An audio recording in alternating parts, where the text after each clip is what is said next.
നമസ്കാരം. കിൽ എന്ന സിനിമയെക്കുറിച്ചിട്ടാണ് ഇന്ന് സംസാരിക്കുന്നത്. സോഷ്യൽ മീഡിയയിലൊക്കെ ഒരുപാട് പേര് എഴുതി കണ്ടിട്ട് ഞാൻ പോയി കണ്ട സിനിമയാണ്. നല്ല ഒന്നാന്തരം ഒരു ആക്ഷൻ മൂവിയാണ് കിൽ. എനിക്ക് ഭയങ്കരമായിട്ട് ഇഷ്ടപ്പെട്ടു. കഥാനായകൻ ഒരു ആർമി ഓഫീസറാണ്. അപ്പോൾ നായികയ്ക്ക് ഒരു പ്രശ്നം ഉണ്ടായിട്ട് പുള്ളിക്കാരത്തിയെ കാണാൻ പോയിട്ട് തിരിച്ച് ഇവർ നാട്ടിലേക്ക് പോകുന്ന വഴി ട്രെയിനിലൂടെയാണ് ഇവർ യാത്ര ചെയ്യുന്നത്. അപ്പോൾ ഇവരുടെ യാത്രയിൽ കുറച്ച് കൊള്ളക്കാർ ഇവരുടെ ട്രെയിനിനുള്ളിലേക്ക് വരികയും അതിലുള്ള ആൾക്കാരുടെയൊക്കെ സാധനങ്ങൾ പിടിച്ച് പറിക്കുന്നതിനിടയ്ക്ക് ചില സംഭവങ്ങൾ നടക്കുകയും അതിൻ്റെ പ്രതികാരങ്ങളുമായിട്ടൊക്കെയാണ് കഥ മുന്നോട്ട് പോകുന്നത്. അതായത് ഒരു ട്രെയിനിൽ ഒരു രാത്രി നടക്കുന്ന സംഭവമാണ് സിനിമയിലുടനീളം പറയുന്നത്. ആക്ഷന് പ്രാധാന്യം നൽകുന്ന ഒരു സിനിമയാണിത്.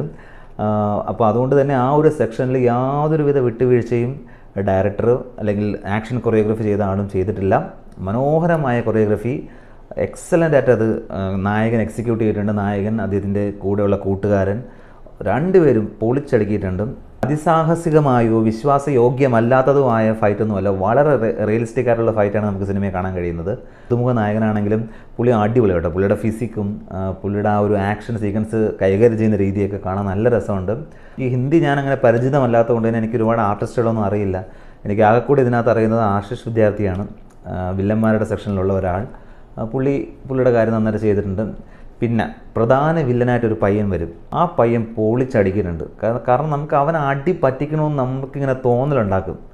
ആ തോന്നലുണ്ടാക്കുക എന്ന് പറഞ്ഞാൽ അയാൾ അത്ര നന്നായിട്ട് ആ ഒരു ക്യാരക്ടർ ചെയ്തിട്ടുണ്ട്. അതാണല്ലോ, പുള്ളി പൊളിച്ചടിക്കുന്നുണ്ട്. അത്ര വെറുപ്പിക്കും നമ്മളങ്ങനെ. ഇവനെ ഇപ്പോൾ കൊല്ലണമെന്ന് നമുക്ക് തോന്നിക്കും. അത്ര മനോഹരമായിട്ട് അയാൾ ആ വേഷം ചെയ്തിട്ടുണ്ട്. ആ പയ്യൻ പൊളിയാണ്. ബാക്കി ആസ് യൂഷ്വൽ ഒരു ലോഡ് കണക്കിന് വില്ലന്മാരുണ്ട്. അതിനകത്തൊരു ഡയലോഗുണ്ട്, നിങ്ങൾ സോഷ്യൽ മീഡിയയിൽ ഒരുപാട് കണ്ടിട്ടുണ്ടാവും. നിങ്ങളെ 4 പേരെ കൊന്നപ്പോൾ നീ എൻ്റെ 40ഓളം പേരെയാണ് കൊന്നത്, നീ സാധാരണക്കാരനാണ്, നിനക്ക് പ്രാന്താണെന്നൊക്കെ പറയുന്ന പോലത്തെ ഒരു ഡയലോഗുണ്ട്. ആക്ഷൻ മൂവിയൊക്കെ ഇഷ്ടപ്പെടുന്ന ഒരു ധൈര്യം ഒരു ടിക്കറ്റ് എടുത്ത് കണ്ടോളൂ. അടുത്ത മാസം മറ്റോ OTTയിൽ റിലീസാകാൻ പോവുകയാണ് സിനിമ. ഇപ്പോൾ തിയേറ്ററുകളിൽ മൂവി അവൈലബിൾ ആണ്. ഇന്ത്യൻ സിനിമയിലെ ഒരു മികച്ച ആക്ഷൻ മൂവിയായിട്ട് ഇനി എന്നും കിൽ അറിയപ്പെടും. അടുത്തുള്ള തിയേറ്ററുകളിൽ സിനിമയുണ്ട്, കാണുക.